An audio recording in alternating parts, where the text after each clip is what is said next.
हरिओम चालू थी साईं। जय झूलेलाल। सुबुह जो आनंद वतव। असां सिंधी भाउर भेनर असां आनंद नथा वठूं। सुठी सुठी ॻाल्हियूं असां छॾींदा था वञूं, सुठा संस्कार भी छॾींदा था वञूं। बस ईअं वहंदा था वञूं जीअं भेड़ चाल। ये ॻाल्हियूं छॾियो, मुस्कुरायो, सुबुह जो मॉर्निंग वॉक कयो, पाण खे हल्को फुल्को रखो। ईअं न त बस सॼो ॾींहुं खाईंदा वतो। खाइण जे लाइ न जियो, जीअण जे लाइ खाओ। मां अॼु खां 2 साल पहिरियों यूरोप वियुमि।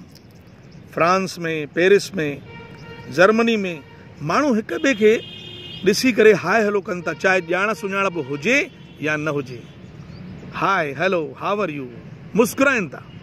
ऐं असां हिते हिकिड़ो काको अगरि ईअं बिना वजह जे मुस्कुराए त सही, ॿियो वरी सोचींदो छा, अलाए भेणिया कोई कमु त न फाथो अथसि, अलाए शाम जो ओधर त न घुरंदो। ऐं ॿी हिकिड़ी कुरीति मां तव्हांखे ॿुधायां, भॻवान न करे कंहिंजे घर जे कजो थी पए, गमी थी पए, पोइ छा कंदा माण्हू, बसि पगड़ियुनि ते ई चालू थी वेंदा।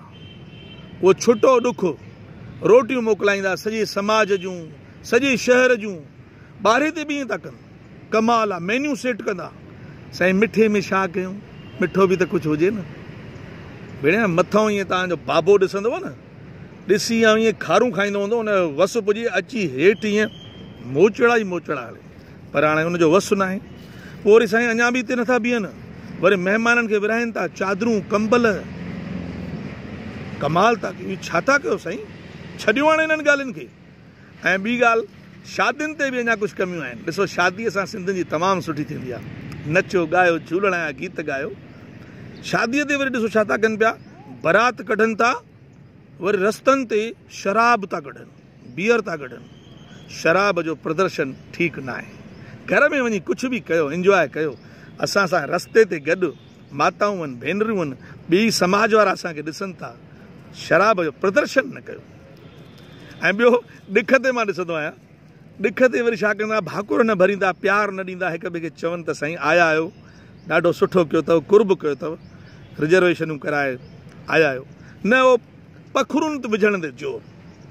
पखरियूं वरी अहिड़ियूं साईं कढनि था, 17 साल पुराणी हंधनि जी पेटीअ जे हेठां पखरियुनि जूं डिज़ाइनियूं ॾिसो, पटा ईअं कच्छे जा।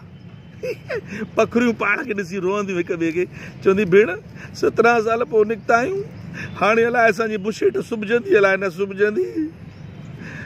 इहे सभु ॻाल्हियूं न कयो। सभिनी खे प्यार ॾियो, सिंधियत क़ाइमु रखिजो। जय झूलेलाल।